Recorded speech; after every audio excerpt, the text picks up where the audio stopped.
Mis muy estimados amigos, seguidores y colaboradores de este apartado rincón del espacio-tiempo cibernético. Esta serie eh, yo ya la comencé hace casi 2 meses con un episodio, supuestamente el episodio número 1, que tuve que sacar del horno a la carrera debido a la crisis palestino-israelí, de Palestina e Israel. Un capítulo que debe considerarse como una especie de introducción al tema y cuyo link encontrarán abajo en el texto descriptivo. Este tema para mí ha sido muy difícil de estudiar y procesar. Me ha llevado tremendo trabajo, no solo por la cantidad de estudio e investigación que exige, sino por su complejidad realmente intrincada, como dicen por allí. Yo sé que siempre se dice que tal tema o tal asunto es complejo y por lo tanto la expresión suena como un tanto abusada y refrita. Pero en este caso la complejidad es real, es verdadera. Una complejidad complicada que me obligará a una subdivisión de los capítulos que les parecerá un poco extraña, porque no siempre será lineal en cuanto a línea de tiempo, porque algunas veces me tocará retroceder o tener que ocuparme de asuntos paralelos a la línea de tiempo, o sea, paralelos al tema principal. Eh, en algunos casos deberé ocuparme de ciertos actores específicos que de por sí darían para hacer otra serie de videos, y es posible que tenga que hacerlo. Así que les pido desde el principio mucha atención y concentración. Sobre todo les ruego que si no entienden o no les parezco claro, por favor, hagan preguntas. Llevo tiempo insistiendo en que las preguntas muchas veces son fundamentales para destrabar la mente o para pisar tierra y no sentirse en el aire. Y muchas veces también las preguntas son fundamentales para yo saber por dónde ando, si me estoy explicando bien. Más de una vez una pregunta ha servido para yo descubrir que me equivoqué en algo, por ejemplo, ¿no? O sea, dije una palabra en lugar de otra. Yo tengo esos lapsus de vez en cuando. La gente que me conoce ya conoce mis lapsus. Tengo que poner un subtítulo para corregir. Así que por favor pregunten, participen un poco más, ¿sí? Eh, la otra cosa que es importante que se entienda es que en determinado momento de mi investigación, para hacer que mi vida sea menos miserable, como dicen los ingleses, escogí enfocarme en un libro en particular y adoptarlo como mi libro guía.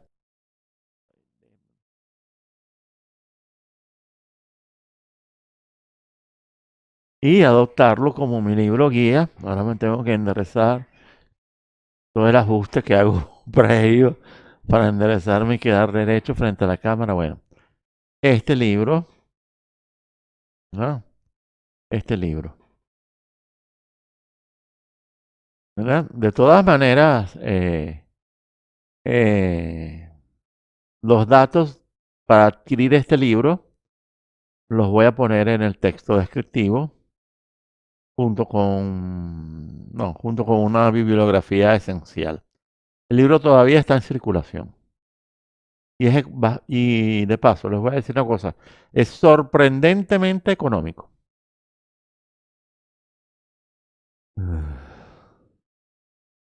Entonces, escogí enfocarme en este libro en particular y adoptarlo como mi libro guía.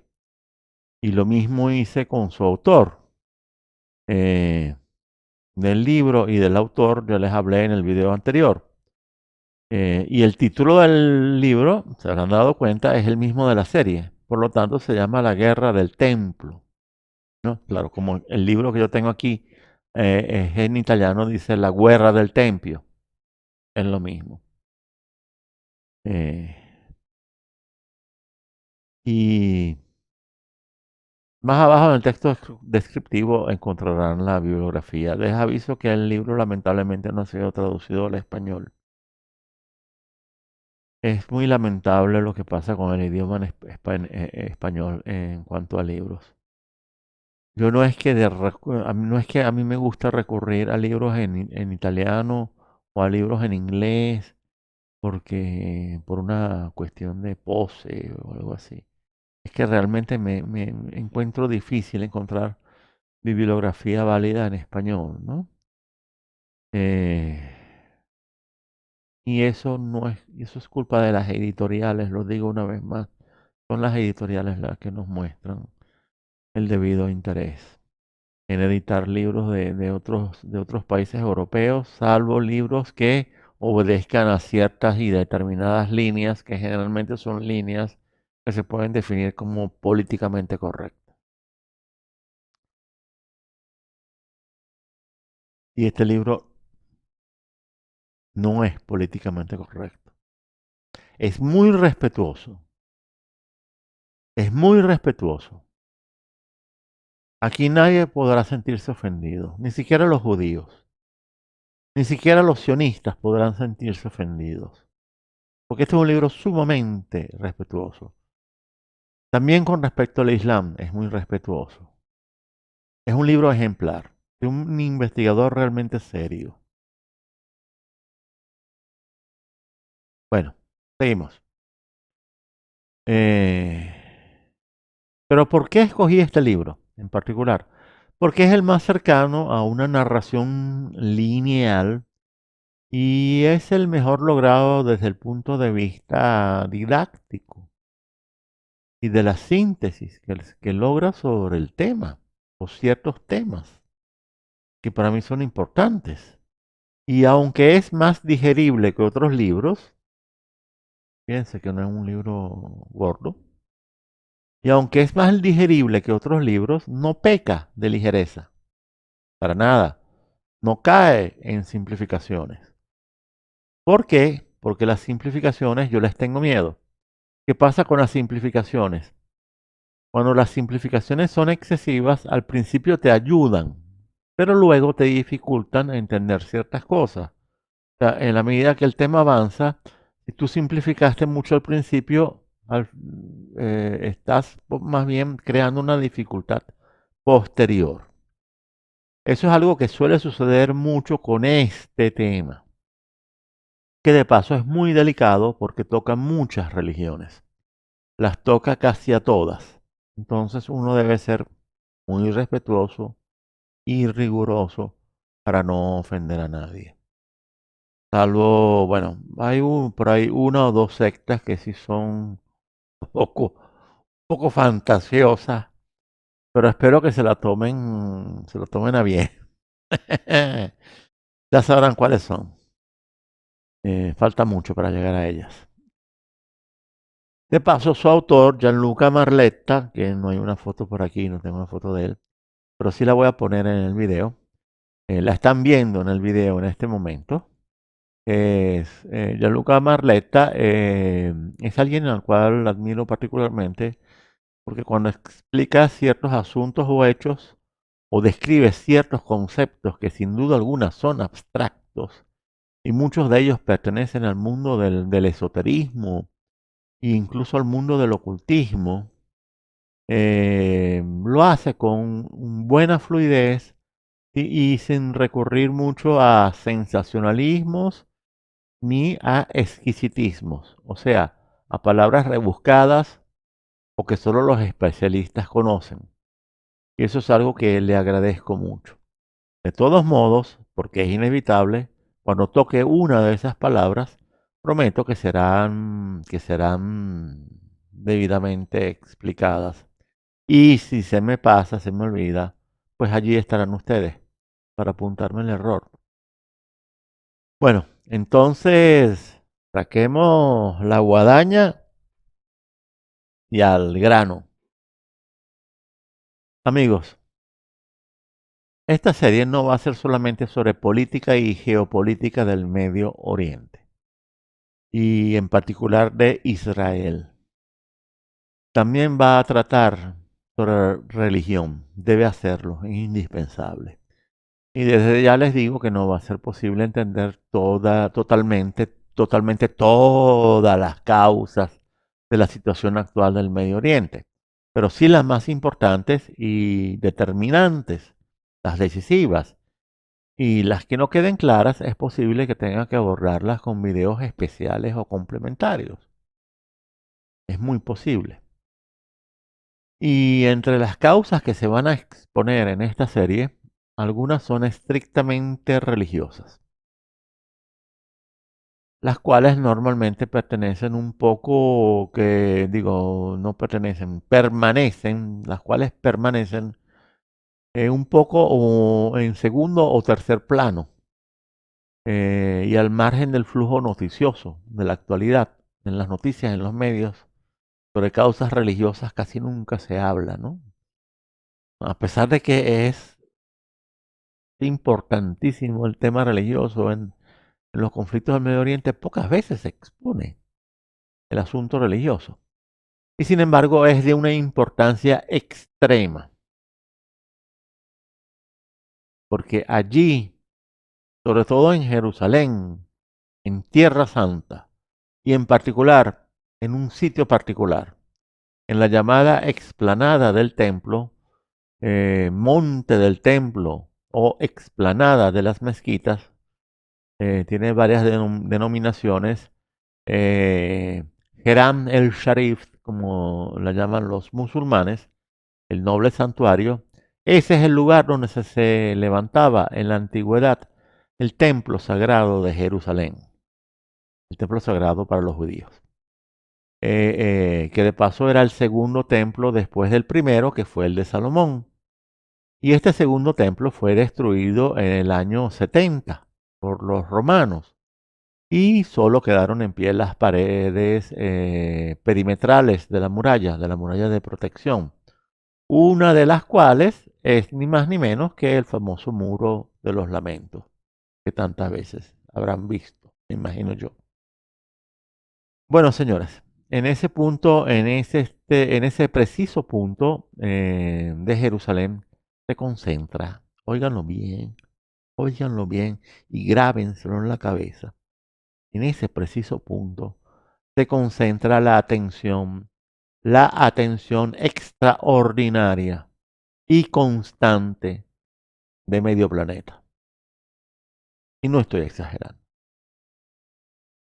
Y va a ser de extrema importancia que nos remontemos a los orígenes del conflicto, que no son tan recientes ni tan evidentes como podría pensarse, remontándonos incluso hasta hace 2000 años, justamente, casi 2000 años, cuando fue destruido ese templo de Jerusalén, en el año 70 después de Cristo, en la guerra entre los rebeldes judíos y los romanos. Y debemos remontarnos para después comprender las distintas elaboraciones y conclusiones que se extraen de este acontecimiento, que es crucial tanto en el ámbito judío, faltaría más, pero también es crucial en el ámbito cristiano y en el islámico. Y aquí nosotros en esta serie vamos a descubrir realmente cuán unidas, cuán comunes son estas tres religiones monoteístas, a pesar de que la prensa de Occidente las quiere hacer pasar como tres cosas totalmente distintas y hasta contrarias, lo cual es totalmente falso, es una idea totalmente falsa, es maldad pura, ¿no? O sea, las tres religiones monoteístas tienen muchísimas cosas en común, comparten muchísimas cosas en común. De hecho, las llaman las religiones abrahámicas o religiones del libro, ¿no? Pero bueno, la prensa internacional del mundo occidental necesita presentar al catolicismo, del catolicismo ya se encargó el Papa Lumpen para destruirlo. Y necesita presentar al Islam como si fuera una religión de guerra y de muerte y de odio hacia nosotros. Nada más falso y nada más alejado de la verdad. Y me disculpan si se los digo, pero lo voy a demostrar además. Desde luego, no podemos pasar por alto la evolución del pensamiento en 2000 años de historia, hasta llegar a la época moderna, y que se manifestó, por ejemplo, con fenómenos como el sionismo, pero también con el fenómeno bastante curioso del sionismo cristiano, que es un fenómeno estrictamente protestante, aunque también llega a desbordarse fuera del mundo estrictamente protestante, hasta desembocar en corrientes históricas y geopolíticas que hoy tienen una influencia enorme a nivel geopolítico, como es el caso de la doctrina neoconservadora de los Estados Unidos, mejor conocida como el pensamiento neocon, que es un pensamiento que contiene un componente religioso sin ser religioso, porque lo que hace con las religiones es usarlas e instrumentalizarlas. Y otro caso de instrumentación que tiene que ver con la materia que vamos a tratar, porque vamos a estar tratando con una convergencia geoestratégica de intereses múltiples que usan a las religiones, a todas las religiones para obtener influencia y logros concretos. La otra corriente que es utilizada, que ha sido muy utilizada, que ha sido particularmente instrumentada, es la corriente del wahhabismo, salafismo dentro del Islam, que tiene un poder económico y de otro tipo realmente notable. Ya les informaré sobre esa rama bien particular del Islam. Pero hoy, más que nunca y ante los ojos de todos, la situación en Medio Oriente, en cierto sentido, incluso a nivel de historia más profana, más visible, constituye en cierto sentido el pivote en torno al cual el mundo gira. Así como lo oyen, es el pivote en torno al cual el mundo se moviliza por una u otra razón, ya sea por cuestiones aparentemente económicas o por cuestiones estratégicas, geopolíticas o de alianzas más o menos políticas o por cuestiones religiosas o por cuestiones pseudo religiosas, que también las hay. El Medio Oriente y en particular la franja de tierra que bordea al mar Mediterráneo oriental, desde el Levante hasta Egipto, el Levante, el que comienza arriba, se ha convertido en cierto modo en el centro de los intereses del mundo. Y créanme, te lo repito, no estoy exagerando. Y lo digo porque basta observar y estudiar, aunque sea superficialmente, a ese territorio relativamente pequeño, que es el Levante.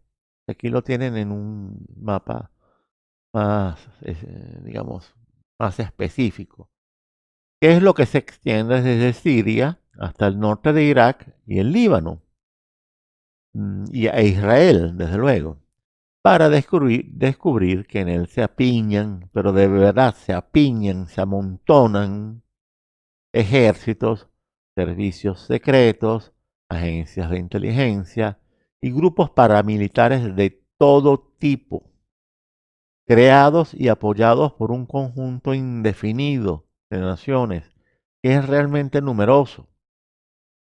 Sí, es numerosísimo, porque ahí están todos. No es que es realmente numeroso, prácticamente están todos, ¿no?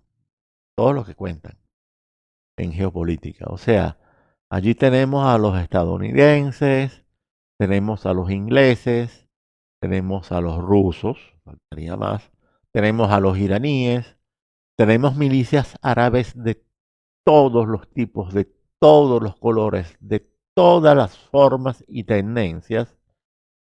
Hay desde luego servicios franceses e italianos que nunca faltan.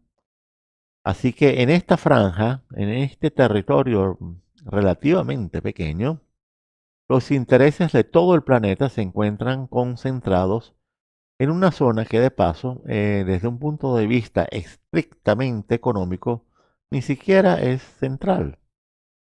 ¿Por qué? Porque el grueso de las inversiones en hidrocarburos, en petróleo, por ejemplo, o en gas, se concentra en otras zonas, zonas cercanas, colindantes, pero que no se encuentran precisamente ahí. Sí, es cierto que en los últimos años se han descubierto numerosos yacimientos de gas mar afuera, pero no es ni de lejos la razón de toda esta aglomeración de grupos políticos y armados. Una aglomeración densa, compleja y muy difícil de distinguir y comprender en su totalidad, en sus movimientos, en sus intenciones, en sus alianzas, sus acciones, en sus apariciones y desapariciones repentinas, porque van y vienen, ¿no? Todas ellas. Algo increíble, pero siempre ha pasado, ¿no? Pero más allá de todo esto, estamos hablando de una zona que por una u otra razón involucra los intereses geopolíticos de todo el planeta y que muchas veces en los últimos años nos ha puesto al borde de un punto de no retorno, al menos 3 o 4 veces en los últimos 10, 12 años, cuando hemos estado al borde de un enfrentamiento directo entre las llamadas superpotencias, precisamente por cuestiones relacionadas con esa zona del mundo. Y la situación nunca se detiene porque en realidad la situación en el Medio Oriente aparentemente se normaliza, pero es solo una apariencia, porque luego vuelve a estallar continuamente, como ha ocurrido más de una vez en el norte de Siria, donde de vez en cuando vuelve a estallar el conflicto sin fin que nunca emboca su camino definitivo hacia la paz, especialmente en la zona de Idlib, me cuesta pronunciar el nombre, Idlib, que queda en la frontera con Turquía. Y en esa zona está Rusia implicada, pero también allí están las milicias más o menos entrenadas por Estados Unidos, por Turquía, por Arabia Saudita, interviene Israel a cada rato, y todo sigue ahí. Y hasta se podría decir que todo sigue igual. Eso significa que debe haber una razón muy importante, una razón muy profunda para esta increíble situación, para este vórtice cautivo, más bien vorágine, que se concentra y se coagula en esta parte del mundo. Es aquí y es aquí donde hay que ir a las raíces más profundas, porque explicarlo todo desde un punto de vista estrictamente económico o geopolítico no basta, señores, los aseguro, porque racionalmente no da para analizar las lógicas violentas que se desencadenan continuamente, motivadas por causas que parecen ir más allá de las motivaciones clásicas de las guerras y de los enfrentamientos bélicos. Sin duda, hay intereses económicos, intereses estratégicos, faltaría más. Desde la antigüedad, la zona ha sido una zona de muchos tráficos de todo tipo. Pero repito, hay causas que van más allá de todo esto. Hay otras motivaciones bien distintas, otras pulsiones, otras manos. Y digamos que esta perspectiva abarca también causas que no son solo religiosas, espirituales, sino que van más allá. Y esta perspectiva ni se toma en cuenta, ni se menciona. Pero sin profundizar mucho, les puedo dar algunos ejemplos concretos, ¿no? El primero, es, estamos en 2017, 2 años después del 70 aniversario del nacimiento del Estado de Israel.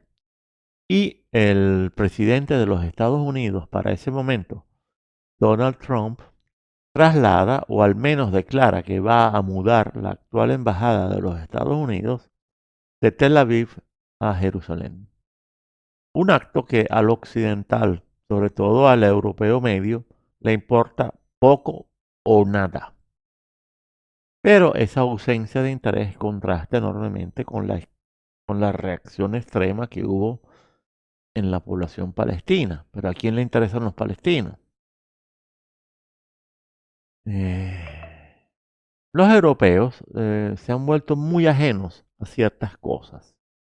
Voy a aprovechar un momentico para mutear este celular. Los europeos se han vuelto muy ajenos a ciertas cosas. Yo creo que a casi todas las cosas. Por toda una serie de razones. Comenzando por la idiotización continental, que es un hecho. Pero sobre todo comenzando por la Matrix, el círculo mágico que los mantiene encerrados en una especie de burbuja invisible. Y en realidad esta burbuja engloba al mundo entero. Y esto es porque actúa justamente como si fuese la Matrix. Pero ese gesto del presidente Trump fue un gesto simbólico importantísimo, tanto que ha sido repetido en los años posteriores, incluso por aquellas naciones que son de alguna manera las más cercanas a esos Estados Unidos de tendencia conservadora representados justamente por Trump. Por ejemplo, el Brasil de Jair Bolsonaro, que, presionado por los grupos religiosos protestantes que siempre lo han apoyado, él también tuvo que declarar que iba a trasladar la embajada a Jerusalén. Y vamos a esperar para ver qué hará Lula al respecto. Vamos a esperar. Y aquí hay que hacer un alto para poder comprender el significado de que una ciudad como Jerusalén deje de ser la capital del monoteísmo, una ciudad que representa universos religiosos ciertamente diferentes, pero con indudables aspectos comunes, eh, con esta decisión de carácter aparentemente geopolítico, en donde la ciudad se convierte de ser esa capital del monoteísmo a ser la capital de un estado concreto, el Estado de Israel. Esto traerá consecuencias, porque en realidad se trata de la legitimación del poder del Estado de Israel sobre toda la región, de su poder más allá de sus fronteras. Señores, en Israel, y especialmente en Jerusalén, hay una concentración de intereses que no son solo intereses estrictamente económicos. Porque los intereses exclusivamente económicos también pueden resolverse de otras maneras. Cuando algún sabiondo por allí asegura que las guerras en Medio Oriente se hacen solo por cuestiones petroleras, como el asunto del petróleo en Irak o en el Golfo Pérsico, está diciendo algo que no es del todo erróneo, pero que tampoco es del todo correcto y no da cuenta de otras razones importantes. Lo que ocurrió en Irak, por ejemplo, para ejecutar la invasión a Irak, tuvieron que comprometer a cientos de miles de soldados sobre el terreno. 150.000 soldados. Y se tuvieron que mandar el esfuerzo de crear un casus belli, basado en la existencia de una supuesta arma de destrucción masiva, que de paso resultó ser una mentira, una falsedad, algo que además de ridículo parecía un acto desesperado, para luego mandarse una operación costosísima, que de paso implicó la construcción de diversas bases militares que de provisionales se convirtieron a la postre en bases permanentes, porque aún están allí décadas después. Señores, estamos justamente hablando de lo que Trump define como las endless wars, las guerras sin fin, las cuales representan a su vez, como el mismo Trump ha dicho o gritado, un gasto económico que también parece ser interminable. Y por lo tanto, como estrategia económica, toda la operación es una pérdida, bastante perdedora.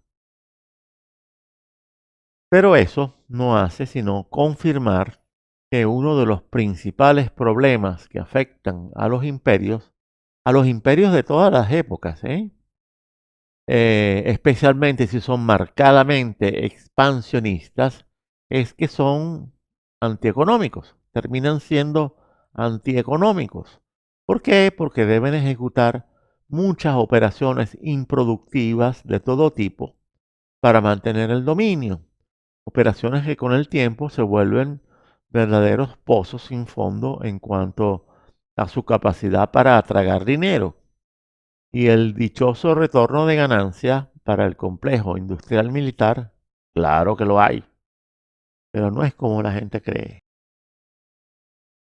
Y de hecho el gasto militar ha aumentado sin cesar, pero la cantidad de armas y la variedad de armas ha disminuido y el parque bélico ha envejecido y en forma notable. Basta ver lo que sucede con la Fuerza Aérea. Por lo tanto, el armamentismo y el belicismo sí son buenos negocios, pero solo para ciertos particulares, para ciertas empresas, no para el resto. No lo son para todo el mundo.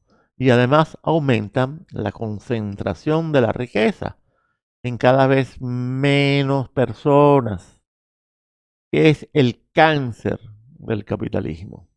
Y esto tiene sus repercusiones además en la sociedad, que incluso provoca un daño político, un daño medible, porque en 2007 se hizo una encuesta en los Estados Unidos, la hizo Gallup, y el 62% de los ciudadanos declaró que la guerra de Irak fue un gran error. Y sin embargo, la guerra se hizo. Nada los detuvo, nada los contuvo. Prefiero los Estados Unidos, desde luego. Andaban como desesperados por meterse en Irak. ¿Y al final para qué? Para dejarlo destruido, en caos permanente y gobernado por musulmanes chiitas aliados de Irán, que es lo más ridículo. Pero que si no fuese por esos chiitas aliados de Irán, los Estados Unidos todavía andarían por allí persiguiendo a grupos como Al-Qaeda e ISIS y otros grupos extremistas que los crearon ellos, pero luego deben tomarse el trabajo de eliminarlos. Y esa es la parte difícil, porque estos grupos practican la guerra asimétrica casi que en forma pura. Y las guerras asimétricas de guerrilla, de paramilitares, de grupos y grupitos, es algo que los ejércitos regulares nunca logran derrotar completamente. Nunca. Solo lo logran parcialmente. Y nada impide que al rato el monstruo se vuelva a formar. Porque los mismos Estados Unidos, al mantener la estrategia del caos, porque le es provechosa, mantiene al mismo tiempo las condiciones que propician la regeneración de estas organizaciones. Señores, estamos hablando de lógicas verdaderamente diabólicas, de maldiciones luciferinas. Yo no sé si nunca han visto el símbolo de la serpiente que se muerde la cola. Y les estoy hablando con total seriedad. Eh, yo me imagino que entre mis seguidores habrá más de uno que recuerda a Trump cuando hizo esa contundente crítica de la guerra de Irak hace unos años. Lástima que no logro conseguir el video original en donde denunciaba fuertemente los años que se perdieron en Irak y los 7 trillones de dólares que se gastaron en esa guerra sin fin para obtener nada, nada, así tal cual lo decía.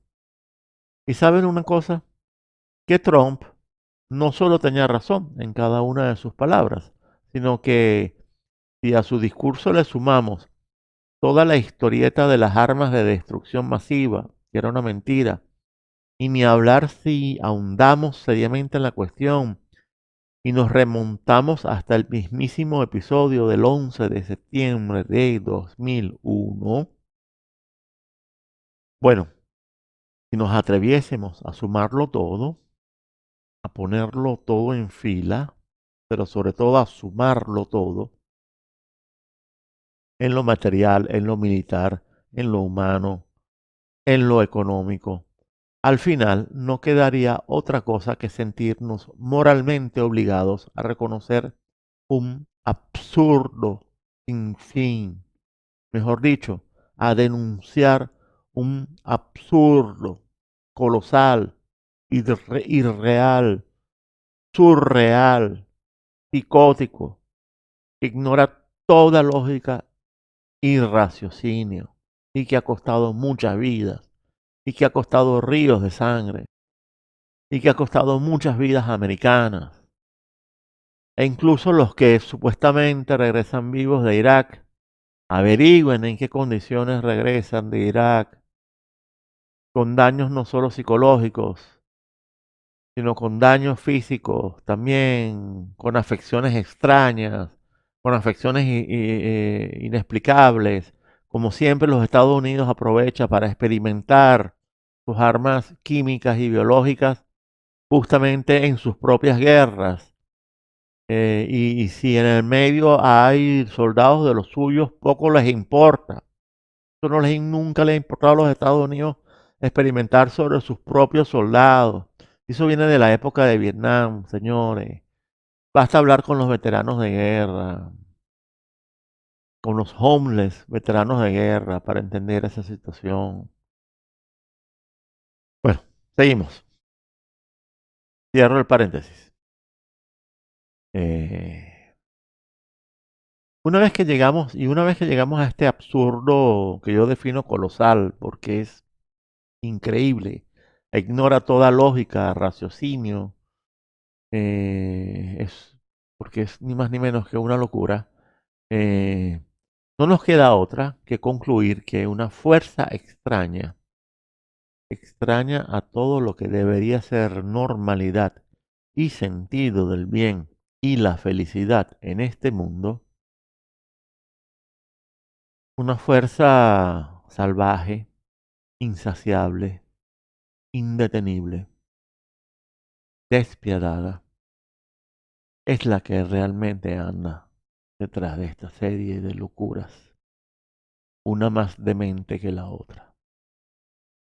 Serie de locuras que se inauguró el 11 de septiembre de 2001 y llega hasta nuestros días, con un país justamente como Irak, que está lejos de ser, muy lejos de ser un país liberado, normalizado, pacificado y mucho menos estabilizado.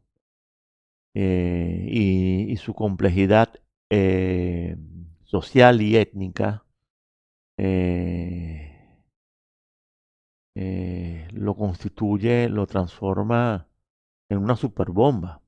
Su extensión territorial también, pero sobre todo su complejidad social y étnica.